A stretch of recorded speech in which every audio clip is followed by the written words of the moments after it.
People come up to me and say, you know, you're just like us. You're one of us. And I am, man. Our shows are real. If I miss, everybody in the world is going to know that I missed. We want to help people realize a dream. It's part of what we do. Nothing compares to it. It's a passion. Make versus country Your country.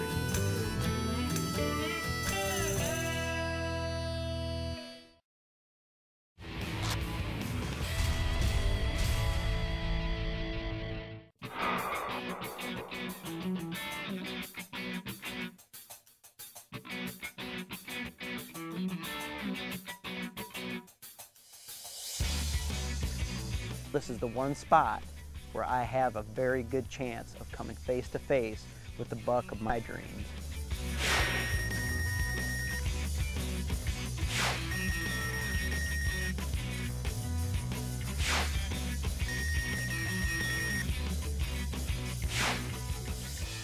If you're gonna shoot a big one, sometimes you gotta let those little ones walk.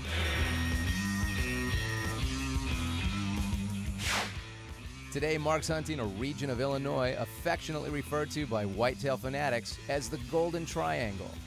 The area includes the now famous Pike, Brown, and Adams counties, where many of the country's biggest whitetail bucks are taken each year. It's opening day of the Illinois gun season. We saw a giant this morning. He stayed on the other side of this CRP field from us, and it was too far to shoot. If I'd had a high power, it wouldn't have been.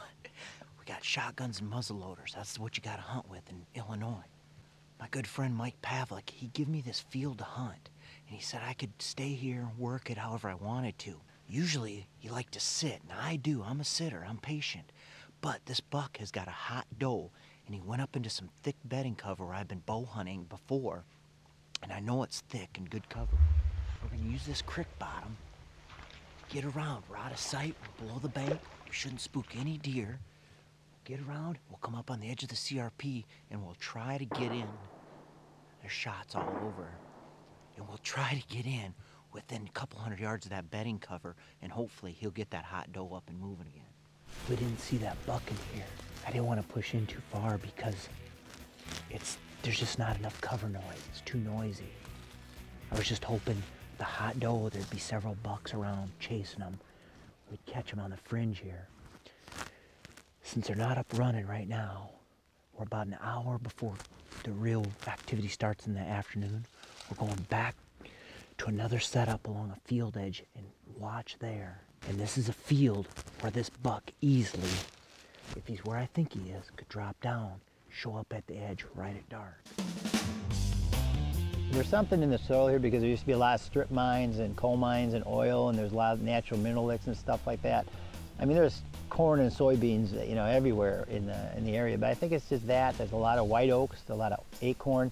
So a 3.5-year-old deer will easy score 150 to 170. You know, like the 2.5-year-olds go by. Next year you have a lot of 3.5-year-olds on your property, and you get a lot of big deer that way. As the afternoon was growing a little older, sun was getting lower, I snuck out of there to set up where I figured he'd come out. And here come the deer. 1, 2, 3. Close to 30-some deer come out, but no big boy. Went back to the lodge, started explaining to Randy the deer I saw, and Randy's mouth just went. And he goes, "Come here." We went outside where all the deer were hanging, and there hung that buck. You know what happened, don't you? Yeah. You stole my thunder. Oh, look at the mass on that thing. And I knew, see how this point's bladed out? I could see that. I have my 12-power scope on my rifle, so I cranked it up, and then I could see that and how long it was that it come to the end of his nose, and I'm thinking, that's a horse. That is a horseful whitetail. Well, I tell you what, if I got to get upstaged by anybody, I think a 13-year-old boy is the person I'd like to get upstaged by. So. Thank you. It's about 8:30 in the morning. We crawled up to this field, hopefully to catch some deer out. There were a bunch out earlier, 15 of them or so. One medium buck come out, but not a shooter. From here until noon, they'll probably come and go, but There's good points connecting this field, and the bucks cross right through the middle. So we see a lot of buck activity midday, so anything could happen at any time.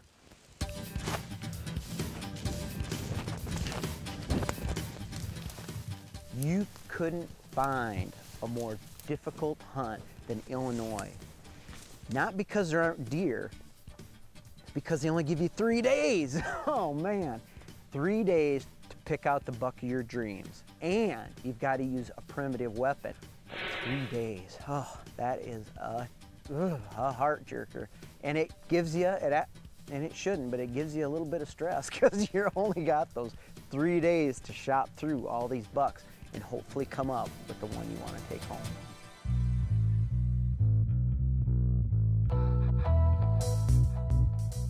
Halfway through the hunt, that's a tough time to see some maybe bucks, and that's just what happened.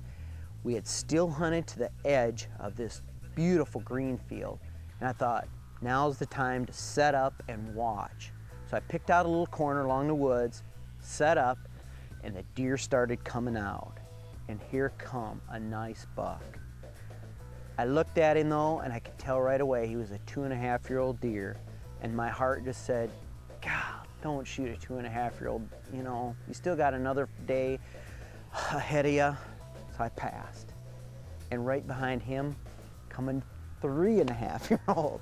And that deer actually had some mass to him and some character, but he still was just on the borderline of what I would call a shooter.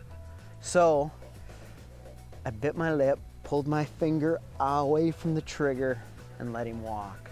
That's a tough thing to do when you're on a hunt. So I did.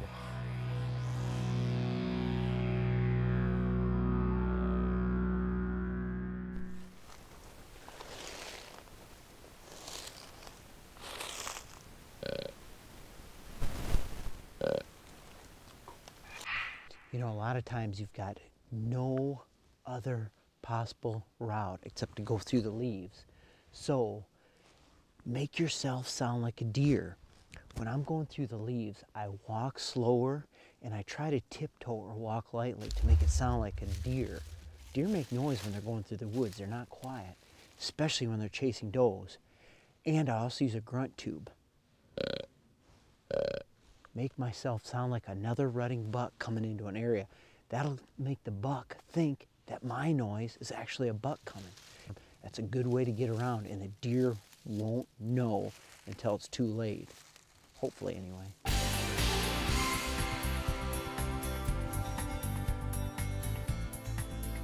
Even though I'm in the land of giants, Illinois, I have a horrible jinx going.